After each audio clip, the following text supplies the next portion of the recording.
ஐயா டாக்டர் ராமதாஸ் அவர்களுக்கு வணக்கம், நன்றிகள் பல, வாழ்த்துக்கள் பல. காரணம் என்னன்னா, இன்னைக்கு நீங்க அந்த மாற்றம், முன்னேற்றம், பெரிய மாங்கா, சின்ன மாங்கா, முதலமைச்சர் கனவு எல்லாம் மறந்துட்டு, நம்ம தகுதி அது கிடையாதுன்ற மாரி நல்லா புரிஞ்சுன்னு இப்ப வந்திருக்கு கீழ. அதாவது 40 தொகுதி மட்டும் போதும். இதே எங்களுக்கு போதுன்ற மாரி வந்திருக்கு பாருங்க. இது வரைக்கும் பெரிய சந்தோஷம். என்ன விஷயம்னா, இப்போ நீங்க சொல்லியிருக்கீங்க, நானு படுத்துனே ஜெயிக்கிறதுக்கு சொல்லி தரேன். அது இன்னும் உங்க ஆளுங்க புரியலன்னா சொல்லி.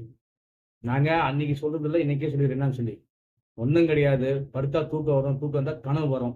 கனவுல வந்து மக்கள், அனைத்து தொகுதி மக்களும் உங்களுக்கு ஓட்டு போட்டாச்சு.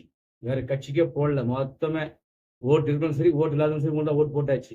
நீங்க வந்து இப்போ எம்.எல்.ஏ ஆயிட்டீங்க. நான் தான் எம்.எல்.ஏன்னு சொல்லி சுத்த வேண்டியது தான்.